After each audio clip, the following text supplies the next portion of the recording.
Hello students. आज हम लोग chapter that is 5th chapter continuity and differentiability discuss करेंगे। ओके, इसमें सबसे पहले आप अंडरस्टैंड करेंगे कि मीनिंग ऑफ टेंस टू का क्या मीनिंग है। और टेंस टू का सिंबल ये होता है एरो के जैसा। ओके, इसे हम कहते हैं पढ़ते हैं टेंस टू। ओके, जब अगर हम लिखते हैं x टेंस टू 5 तो इसका ये मीनिंग होता है x is very near to 5 but never equal to 5। X 5 के बहुत ही नज़दीक है लेकिन 5 के इक्वल नहीं है। ओके, अब नंबर लाइन पर जब हम 5 को डिनोट करेंगे और अगर हम x टेंस टू 5 लिखें तो 5 को जो कोई नंबर जो अप्रोच करेगा वो फ्रॉम द लेफ्ट साइड भी करेगा और फ्रॉम द राइट साइड भी करेगा। ओके, तो फ्रॉम द जब लेफ्ट साइड करेगा तो वो 5 से जस्ट लेस होगा बट 5 के इक्वल कभी नहीं हुआ। तो वो नंबर का एग्जांपल हम लिख सकते हैं 4.9999 सो ऑन। ओके, और जब 5 को अप्रोच करेगा राइट साइड से, ओके, तो इसका ये मीनिंग होगा कि वो नंबर होगा 5.0000 एंड सो ऑन 1 करके। ओके, ये नंबर 5 से जस्ट बड़ा है और ये नंबर 5 से जस्ट छोटा है। इसी को लिखने का ये तरीका होता है कि x टेंस टू 5 माइनस, यहाँ पर हम ऊपर में लिखते हैं माइनस साइन। इसका ये मीनिंग हो गया कि x जो है 5 से जस्ट लेस है। ओके, और ये जब हम लिखते हैं x tends to 5 plus, plus हम जस्ट ऊपर में लिखते हैं। ओके, इसका ये मीनिंग है x जस्ट 5 से ग्रेटर है लेकिन 5 के इक्वल नहीं है। ओके, इसी चीज़ को हमने लिखा है यहाँ x tends to 5 minus, that is x is just less than 5 but never equal to 5। Okay, और x tends to 5 plus, okay, ये प्लस देते हैं x is just greater than 5, x is just greater than 5 but never equal to 5 आ गया।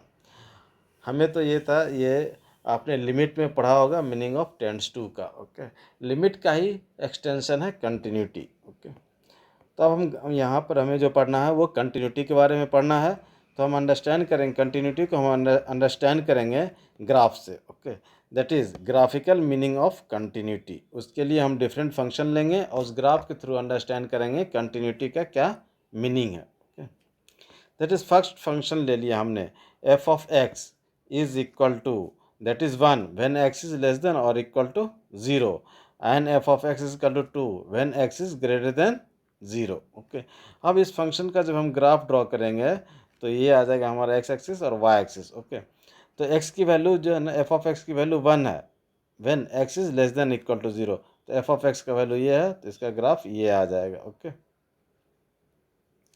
And when x is greater than 0 then F of X का value 2 है। Okay, यहाँ पर equality नहीं है इसलिए हम यहाँ पे ये सर्किल देंगे और दैट इज़ 2 है तो इस ढंग से जब एक्स इज ग्रेटर देन 0 है तो इसका ग्राफ ये आ गया। अब कंटिन्यूटी का जो हम मीनिंग अंडरस्टैंड करेंगे तो इस ग्राफ के थ्रू हम अंडरस्टैंड कर सकते हैं कि फंक्शन किस किस पॉइंट पर कंटिन्यूस है और किस किस पॉइंट पर कंटिन्यूस नहीं है। उसके लिए हम ये देखेंगे ग्राफ को लेफ्ट साइड से हम इस डायरेक्शन से हम, ओके, पेन से हम ये मार्क करेंगे। ओके, पेन से हम ये मार्क करेंगे, हमें पेन उठाने की ज़रूरत नहीं आए। जब हम x इक्वल टू 0 पर पहुँचे, दैट इज़ -1 -2 -3, इस ढंग से जब हम left side extreme left side से ग्राफ पर हम मूव कर रहे हैं राइट साइड की तरफ, तो यहाँ पर जब x इक्वल टू 0 पर हम पहुँचे, ओके, यहाँ तक तो पेन उठाने की ज़रूरत नहीं पड़ी। ओके, लेकिन इससे आगे फर्दर अगर राइट साइड में हम मूव करेंगे तो पेन उठाना पड़ा और यहाँ हमें लाना पड़ा। ओके, यहाँ लाएंगे तो फिर हम ग्राफ में ये मूव कर सकते हैं राइट साइड। इस ढंग से हम ग्राफ पर ये मूव करेंगे। अब यहाँ देख रहे हैं कि x इक्वल टू 0 पर इस पॉइंट पर हमें पेन उठानी पड़ रही, इसलिए हम कहेंगे 0 पर जो है ना वो फंक्शन कंटिन्यूस नहीं है। ओके, तो कंटिन्यूस का ये मीनिंग है उसके नेबरहुड पॉइंट से जो है ना और उस पॉइंट तक जाने में उसके नेबरहुड में वो पेन हमें उठाने की अगर ज़रूरत नहीं पड़ रही है तो हम कहेंगे उस पॉइंट पर वो कंटिन्यूस है। इस केस में 0 पर सिर्फ फंक्शन कंटिन्यूस नहीं है और 0 को छोड़कर बाकी सारे पॉइंट पर फंक्शन कंटिन्यूस है। अगर हमने यहाँ ले लिया, मान लिया 3 ले लिया, तो 3 के करस्पॉन्डिंग कहीं ग्राफ यहाँ है तो इस पॉइंट के नेबरहुड में हमें जब हम ग्राफ पर ओके मूव करते हैं तो पेन उठाने की ज़रूरत नहीं पड़ती है। लेकिन अगर 0 के करस्पॉन्डिंग अगर हम 0 के करस्पॉन्डिंग ग्राफ के ओके नेबरहुड में मूव करेंगे तो हमें पेन उठाने की ज़रूरत पड़ रही है। ओके, 0 के लेफ्ट साइड और राइट साइड में ग्राफ पेन उठाने की ज़रूरत पड़ रही है, इसलिए ये फंक्शन कंटिन्यूस नहीं है एट x इक्वल टू 0 पर। तो जब भी कंटिन्यूटी की बात करेगा तो आपको ये बताना पड़ेगा कि डोमेन दैट इज़ x की वैल्यूज़ किस किस x के किस वैल्यूज़ के लिए द फंक्शन कंटिन्यूस है और कंटिन्यूस नहीं है। सेकेंड एग्जाम्पल लेते हैं। फंक्शन को जो डिफाइन किया गया F of x is equal to 1 when x is not equal to 0 and F of X is equal to 2 when x is equal to 0। इसका जब हम ग्राफ ड्रॉ करेंगे तो ग्राफ किस इस ढंग का आएगा। At x is equal to 0 पर आप देखेंगे। ओके, ग्राफ यहाँ पर है 0 पर फंक्शन का वैल्यू ये 2 है, यहाँ आ गया। ओके, और जब x 0 के इक्वल नहीं है तो फंक्शन का वैल्यू ये 1 है। ओके, तो अब इसकी कंटिन्यूटी हमें देखने के लिए एक्सट्रीम राइट ग्राफ से हम इस डायरेक्शन में मूव करना शुरू करेंगे। इस डायरेक्शन में हम मूव करना शुरू करेंगे। हम ये देख रहे हैं कि पेन उठाने की ज़रूरत नहीं पड़ रही, लेकिन जैसे हम x इक्वल टू 0 पर पहुँचेंगे, 0 से पहले तक हमें Y F of X equal to 1 है, लेकिन जैसे हम 0 पर आएंगे तो हमें पेन उठा करके यहाँ लाना पड़ा। ओके, पेन उठाने की ज़रूरत पड़ गई, इसलिए हम कहेंगे कि 0 पर जो है ना ये फंक्शन कंटिन्यूस नहीं है।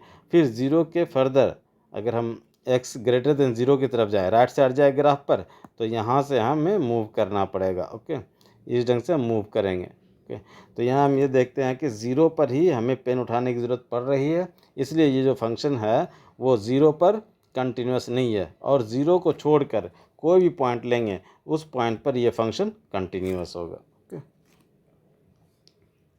अब जैसे हम साइन का ग्राफ हम जानते हैं, साइन का ग्राफ जो होता है वो साइन एक्स का ग्राफ वो क्या होता है कंटिन्यू। ग्राफ पर हमें जब अगर मूव करेंगे पेन तो ये कहीं पर भी पेन उठाने की ज़रूरत नहीं पड़ रही, तो इससे हम कहेंगे कि ये साइन एक्स का ग्राफ जो है तो वो कंटिन्यूस है for all X belongs to real number, X के डिफरेंट डिफरेंट वैल्यूज़ के लिए। ओके, ये फंक्शन क्या है कंटिन्यूस है। एग्जाम्पल 4 में हमने फंक्शन ले लिया F of X is equal to 1 upon X, F of X is equal to 1 upon X. तो इसका आप ग्राफ देखेंगे, इस टाइप का ग्राफ आता है। ओके, जो ब्लैक। अब हम इसकी कंटिन्यूटी जब चेक करेंगे एक्सट्रीम लेफ्ट से हम ग्राफ पर पेन ओके मूव करेंगे। जब पाइन हम ग्राफ पर मूव करेंगे तो इस ढंग से आएगा। और व्हेन एक्स इजकल टू 0, 0 पर 0 के हम राइट साइड में 0 से ग्रेटर पे अगर हम जाएंगे तो हमें पेन उठा करके फिर वापस यहाँ आना पड़ा, और यहाँ से फिर हमें इस ढंग से ड्रॉ करना पड़ा। तो हम ये देखते हैं कि ये ग्राफ जो है ना 0 पर हमें पेन उठाने की ज़रूरत नहीं पड़ रही, उठाने की ज़रूरत पड़ रही, इसलिए हम कहेंगे कि ये जो ग्राफ से जो कंटिन्यूस नहीं है एट एक्स इक्वल टू 0 पर, 0 को छोड़कर और दूसरे पॉइंट पर यह फंक्शन कंटिन्यूस होगा। ओके, इसी को आप डिफाइन कर लेते हैं हम। Okay, that is definition. Suppose F is a real function on a subset of real numbers and let C be a point on the domain of f. Okay, then f is continuous at C if continuous तभी होगा जब ये condition that is limit x tends to c f of x is equal to f of c, that is limiting value of the function and the value of the function at that point, दोनों क्या होना चाहिए equal होना चाहिए। अब limit के बारे में आपने पढ़ा है, इसे हम दो पार्ट में डिवाइड कर सकते हैं। That is left hand limit इसको लिखेंगे तो लिखने का ये तरीका the limit x tends to c minus, okay left hand limit यहाँ पर देंगे c minus f of x is equal to right hand limit, तो limit x tends to c plus देंगे, ये प्लस डिनोट करेगा कि ये राइट हैंड लिमिट है। Okay, f of x is equal to ये इक्वल होना चाहिए एफ ऑफ सी के इक्वल होना चाहिए। ओके, एफ ऑफ सी के इक्वल होना चाहिए, तभी जाकर के हम कहेंगे कि गिवन फंक्शन जो है वो कंटिन्यूस है at x equal to c पर। ओके, अब इसे जो हम कहेंगे वो लेफ्ट हैंड लिमिट कहेंगे, left hand limit okay at x equal to c पर, और इसे जो हम पढ़ेंगे वो कहेंगे राइट हैंड लिमिट है ये, और ये जो आ जाएगा वो वैल्यू ऑफ द फंक्शन। इस ढंग से कंटिन्यू किसी पॉइंट पर ओके डोमेन के किसी पॉइंट या से किसी वैल्यूज़ के लिए कंटिन्यूटी चेक करने के लिए हमें ये देखेंगे left hand limit is equal to right hand limit is equal to value of the function at that point. Okay, so अब देखेंगे कोई फंक्शन किसी पॉइंट पर कंटिन्यूस होने के लिए उस पॉइंट का left hand limit, right hand limit and value of the function equal होना चाहिए। अब एक्सरसाइज 5.1 का हम फर्स्ट क्वेश्चन डिस्कस करेंगे।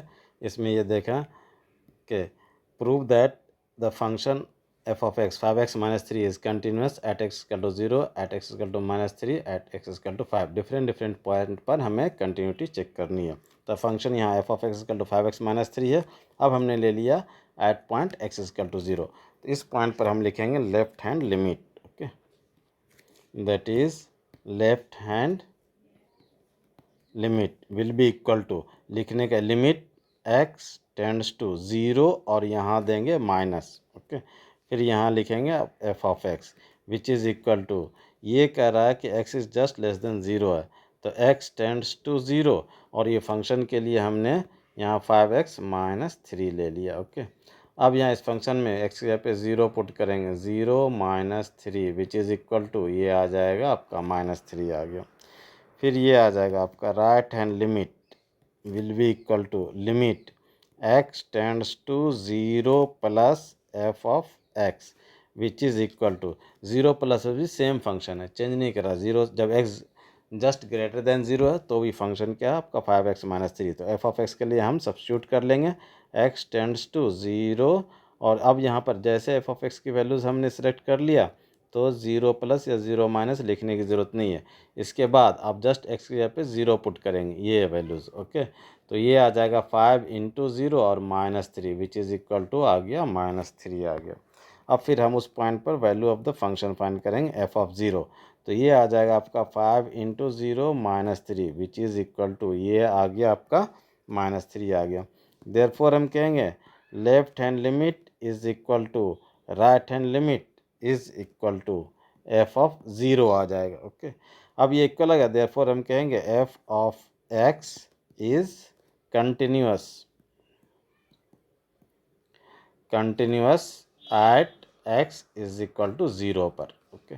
अब नेक्स्ट पॉइंट हमने ले लिया माइनस 3, ओके। सेम वे से हम प्रूव करेंगे कि माइनस 3 पर फंक्शन कंटिन्यूअस है या नहीं है।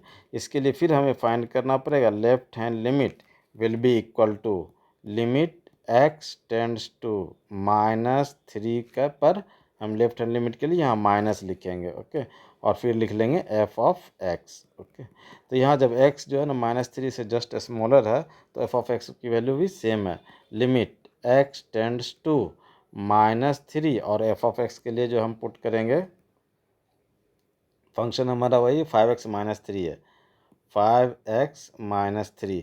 तो अब x की जगह पे माइनस 3 पुट कीजिए, 5 इंटू माइनस 3 और माइनस 3, तो माइनस 15 और minus 3 which is equal to minus 18 आ जाएगा।